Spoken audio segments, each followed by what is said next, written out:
Friends, welcome to my channel. This is Subhash. चलिए देखते हैं कल मार्केट किस तरीके से मूव कर सकता है। बैंक निफ्टी और सेंसेक्स का कल एक्सपायरी भी है, इन डिटेल्स में डिस्कशन करते हैं।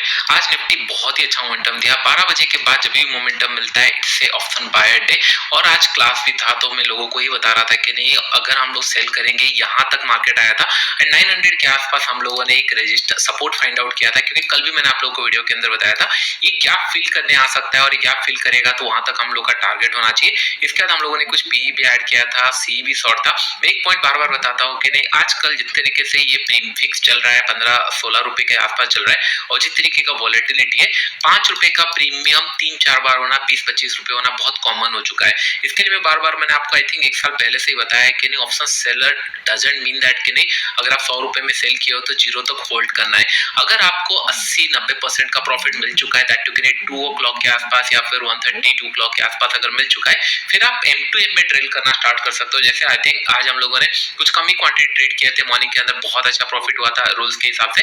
उसके बाद यहाँ पे जब फ्लैट बना, यहाँ पे ऑलमोस्ट 90% प्रॉफिट निकल चुका था, और यहाँ पे मैंने इसको ट्रेल एम टू एम में निकाल दिया इस पॉइंट के बाद। उसके बाद कंटिन्यूसली मार्केट ऊपर की तरफ मूव किया एंड 12 बजे के बाद जो मैंने आप लोगों को बताया था ऑप्शंस बाइंग का सेटअप एक्सपायरी डे पे जो बताया था, वो भी अगर यूज हो रहा होगा तो भी अच्छा प्रॉफिट हो सकता है। क्योंकि चीजें क्या होती है, मार्केट अगर ट्रेंडिंग रहेगा तो प्रॉफिटेबल हो सकता है ऑप्शन बायर के लिए, ये मैं आपको बार बार बताता हूँ। तो ये सारे पॉइंट ध्यान में रखना। और फर्स्ट थिंग, अगर आज हम लोग देखेंगे मार्केट नीचे की तरफ आया, एग्जैक्टली गैप फिल किया, उसके बाद मार्केट रिकवर किया, इसके बाद पॉज लिया, बहुत बड़ा पॉज लिया एंड उसके बाद यहाँ पे ब्रेकआउट दिया।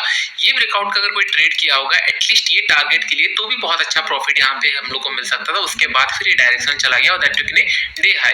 तो कहीं ना कहीं मुझे इतना दिख रहा है, ये 5 रुपए के प्रीमियम अगर लेट्स से 22,000 या 2050 का प्रीमियम अगर 4-5 रुपए यहाँ पे 100% चल रहे होंगे, क्योंकि ये टाइम तक ऑलरेडी दूर था। ये प्रीमियम कुछ नहीं तो 100 के ऊपर निकल चुके होंगे, तो आप समझ रहे हो कि ऑप्शन बाइंग के अंदर भी कितना स्कोप है, दैट इज सेलिंग। और एक पॉइंट मैंने बताया था कि नहीं, अभी रिसेंटली मार्केट के अंदर डायरेक्शनल आपको मार्केट नहीं दे रहा है। अगर देखिए कल मार्केट डायरेक्शनल आया और आज इमीडिएटली रिवर्स हो गया, इसका आंसर इतना लोग पोजिशनल ट्रेड कर रहे हैं, they find kind of difficulties right now, क्योंकि इंट्राडे के अंदर बहुत अच्छे ट्रेड मिल रहे हैं, क्योंकि यहाँ से ये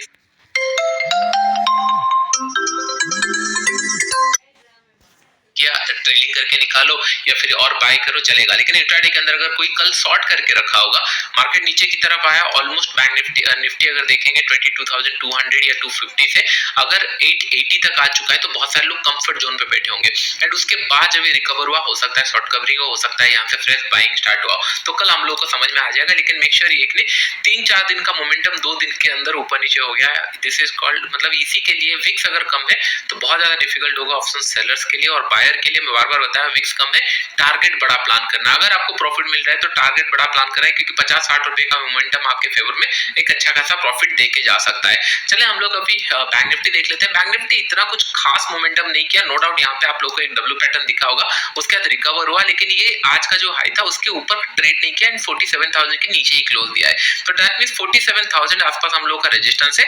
अगर कल इमेजिन करो गैप डाउन खुलता है या फिर इसी जोन के आसपास खुलता है, तो वेट एंड वॉच रहेगा, क्योंकि फिर से हम लोग प्लान नहीं कर सकते। एक पॉइंट मैंने आप लोगों को बताया था, इतने ऑप्शन सेलर है उन लोग क्या किए होंगे, यहाँ पे दोनों रेंज बन चुका है, यहाँ पे इसके नीचे सेल करके रखे होंगे, जब तक ये रेंज नहीं निकलता डायरेक्शनल नहीं मिलेगा। हो सकता है आज मोमेंटम मिला, एग्जैक्टली सपोर्ट के आसपास आके फिर ये रिकवर हो गया और एग्जैक्टली जहां से ओपन हुआ था उसी लेवल के आसपास क्लोज हुआ है। तो अभी कल से हम लोगों को फिर वेट करना पड़ेगा कि नहीं, क्या ये 47,000 ब्रेक हो रहा है। अगर 47,000 ब्रेक हो रहा होगा तो एक ट्रेड मिल सकता है, कल हम लोगों ने प्लान किया था। अगर इसके नीचे निकलता है 47,000 के बाद ये स्विंग निकलता है, तो हम लोग को इसी के आसपास टारगेट होना चाहिए। मार्केट नीचे की तरफ आया, वेट किया, डबल पैटर्न बना के फिर रिकवर कर गया। अभी करंट लेवल पे 15 मिनट चार्ट पे हम लोग का प्लान सिंपल होना चाहिए। मार्केट दोनों साइड बहुत बार मूव कर चुका है ये मंथ के अंदर, हम लोगों के लिए 47,000 थोड़ा सा इंटरेस्टिंग रहेगा, और नीचे की तरफ 46,700। जब तक इसके नीचे नहीं आता एग्रेसिव सेलिंग हम लोग नहीं करेंगे, वेट एंड वॉच करेंगे। ये अगर ट्रेड यहाँ पे कहीं पे मिला, वेट करेंगे, कहीं ट्रेड बन नहीं रहा है, अगर यहाँ पे हम लोग प्लान करें, स्टॉप लॉस जितने रखे होंगे, हो सकता है मार्केट ऐसे लीड करे, फिर उसके बाद मूव करे। 47,000 अगर निकलता है तो ये 200-250 पॉइंट का एसएल दिख रहा है, तो कोई कुछ रिस्क टू रिवॉर्ड खास अच्छा वाला ट्रेड दिख नहीं रहा है। अगर 47,000 क्रॉस करता है तो हो सकता है 100-150 पॉइंट का एक स्टॉप लॉस लगा के ट्राई कर सकते हैं, क्योंकि यहाँ पे एक रेजिस्टेंस दिख रहा है। हो सकता है 47,200-300 जाने के बाद कुछ खास रिवर्सल ना आए, यहाँ पे वेट करें, तब हम लोग को एक अच्छा प्रॉफिट मिल सकता है, क्योंकि मंथ भर में मोमेंटम दोनों सेट कर चुका है। तो मैं बहुत कुछ ज्यादा एक्सपेक्टेशन नहीं कर रहा हूँ। जैसे क्लास के अंदर भी हम डिस्कस कर रहे थे, 46,100 से लेकर ये 46,700, 800, ये सारे रेंज के अंदर हो सकता है मार्केट मंथ भर इसी रेंज के अंदर चले, कुछ खास मोमेंटम ना मिले और मार्केट जिस तरीके से ट्रेड करे दोनों की साइड थोड़ा सा डिफिकल्ट होगा। जिन लोग ऑप्शन सेलिंग करके रखे होंगे तो मेक श्योर करना है कि नहीं, भले आपका जितना भी प्लान हो M2M को रेस्पेक्ट देना है, क्योंकि अगर M2M लेट से कि नहीं आपको 70-80% प्रीमियम डीके हो चुका है, उसके बाद माइंड में ये रख लेना है कि नहीं इससे प्रॉफिट घर लेके आना है। यह मार्केट में हम लोगों ने 50 या 60 रुपए के आसपास शॉर्ट किया था, 55 रुपीज में आई थिंक शॉर्ट किया था और मार्केट 4 या 5 रुपए तक यहाँ पे बन चुका था। ये स्पॉट पे 5 रुपए बन चुका है, इसको और 5 रुपए कमाने के लिए आप पूरा 50 रुपए रिस्क ऑन नहीं डाल सकते। हो सकता है 10-15 रुपए चला जाएगा, चलेगा, लेकिन कुछ ना कुछ प्रॉफिट घर आना चाहिए। जिस तरीके से 8-9 हजार या यहाँ पे कुछ प्रॉफिट दिख रहा होगा, अगर रिवर्सल गया तो निकल जाना चाहिए। आई होप मेरा पॉइंट आप समझ रहे हो। आप सेल करो, बाय करो, लेकिन एक अच्छा खासा अगर प्रॉफिट मिल चुका है, मेक श्योर करना है कि M2M बेसिस पे एटलीस्ट ट्रेल कर लेना, क्योंकि कैंडल के हिसाब से ट्रेल करने से डेफिनेटली यहाँ पे डिफिकल्ट होगा। क्योंकि अगर आप बोलोगे मैं यहाँ पे ऑप्शन बाय किया था और यहाँ तक होल्ड किया था, बाय द टाइम ये यहाँ रिस्क क्या होगा, ऑलमोस्ट यहाँ पे आपको दिख रहा होगा 60-70%, लेकिन ऑप्शन चार्ट में हो सकता है आपके 6 इंच के फोन पर एक ट्रेड प्लेस करने के लिए आपको 10 स्क्रीन्स बदलने पड़ते हैं और इस प्रोसेस ये 70-80% से ज्यादा प्रीमियम डीके हो चुका होगा। तो आपको M2M बेसिस पे रखना है कि नहीं, M2M में अगर लेट से एक अच्छा खासा प्रॉफिट दिख रहा है उसको हम लोग ज्यादा लूज ना करें। एंड ऑप्शन बायर बार बार मैं आपको बताया जब भी विक्स कम हो आपका रिस्क टू रिवॉर्ड बड़ा होना चाहिए, क्योंकि अगर यहाँ पे अगर ट्रेंड निकलता है तो आप एट द मनी या इन द मनी पे बहुत जल्दी आ जाओगे और टारगेट बड़ा रखना चाहिए। स्कैल्पिंग का डेज नहीं है, ये टारगेट बड़े रखने का डेज है। जैसे यहाँ पे कुछ लोग अगर सेल किए होंगे बहुत अच्छा प्रॉफिट मिला होगा, पी बाई किए होंगे तो भी प्रॉफिट मिला होगा, और अगर सेकंड हाफ के अंदर 12 बजे के बाद अगर कोई पी सी बाई किया होगा तो एक अच्छा खासा प्रॉफिट इसके अंदर। लेकिन निफ्टी बहुत अच्छा मोमेंटम किया, इधर 0.02 ट्रेड किए होंगे, डू लेट मी नो। बहुत सारे लोगों को अच्छा 12 बजे के बाद एक प्रॉफिट आया होगा। अभी अगर हम लोग देखेंगे सिंपल बैंक निफ्टी हम लोग प्लान कर लिया, कुछ अच्छा एरिया पे ओपन नहीं और मतलब क्लोज नहीं दिया है, 47,000 के ऊपर एक प्लान कर सकते हैं या फिर 46,700 अगर आने वाले टाइम में, तो हो सकता है हम लोग को मंडे इसके अंदर ट्रेड मिले। कुछ ज्यादा इसके अंदर इंटरेस्टिंग दिख नहीं रहा है।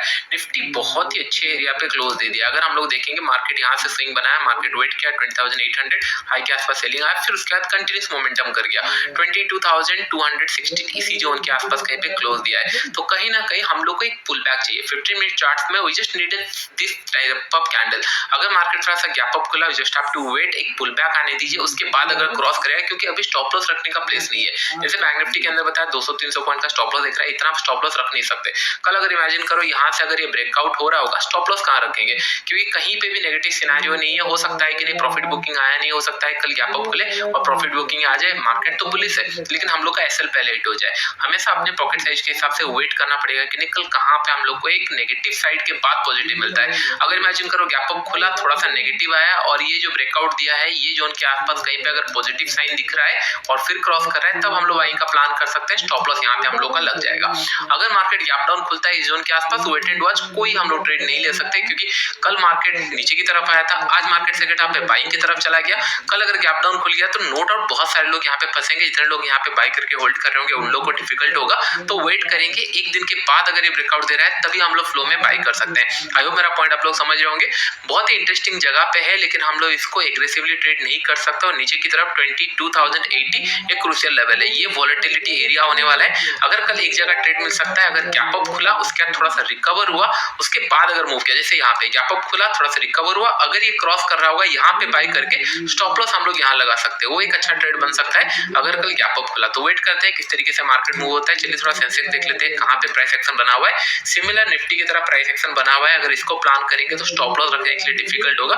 सबसे बेस्ट यही है कि ऑप्शन सेल अगर कर रहे हो इसके नीचे कुछ प्लान कर सकते हो, एंड हायर साइड थोड़ा वेट करना पड़ेगा, कोई रेजिस्टेंस नहीं है। अगर गैप अप खुलने के बाद सिमिलर प्राइस एक्शन बना, इस तरीके का कुछ प्राइस एक्शन बना निफ्टी बैंक निफ्टी के अंदर, सॉरी निफ्टी के अंदर, एंड फिर अगर बैंक निफ्टी भी इस तरीके का प्राइस एक्शन बना रहा होगा, सेंसेक्स बना रहा होगा, यहाँ पे हम लोग बाय करके स्टॉप लॉस प्लान कर सकते हैं। एक अच्छा हम लोग को मोमेंटम यहाँ कैच कर सकते हैं। तो कोई भी कंडीशन पे एक यूटर्न चाहिए हम लोग को। लेट्स से गैप डाउन थोड़ा सा खुला, वेट करेगा, फिर एक यूटर्न बनाएगा, तब हम लोग प्लान कर सकते हैं, क्योंकि स्टॉप लॉस रखने के लिए प्लेस नहीं है। तो एग्रेसिव प्लान मत करना, लेट द वीकेंड, फिर हम लोग उसके बाद मंडे ऑनवर्ड्स फिर एग्रेसिवली प्लान कर सकते हैं किस तरीके से वीक क्लोज होता है।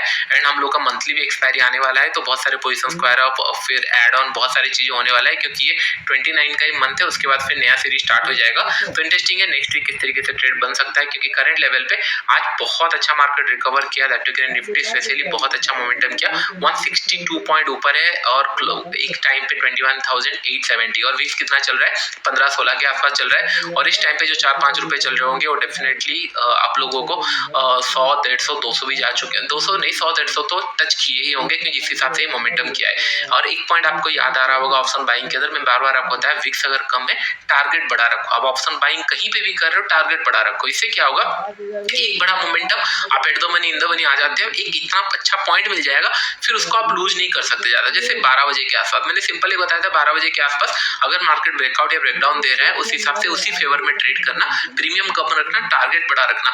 इन दिस केस मार्केट यहाँ पे बहुत टाइम तक वेट किया, उसके बाद यहाँ पे ब्रेकआउट दिया, कुछ अगर पोजीशन यहाँ पे भी लोग ऐड किए होंगे या फिर मार्केट जब 900 टच किया उसके बाद रिकवर किया पॉज लिया उसके बाद ऐड किए होंगे या फिर टॉप पे ऐड किए होंगे, क्योंकि प्रीमियम उस टाइम पे कम एट द मनी पे भी आई थिंक हार्डली 20-25 रुपए मिल रहा होगा। अगर आप थोड़ा सा आउट ऑफ द मनी 50 रुपए ऊपर चले जाओगे 4-5 रुपए 10 रुपए के आसपास मिल रहा होगा, मैक्सिमम उतना लूज करेंगे, लेकिन अगर प्रॉफिट मिल जाता है तो बहुत अच्छा।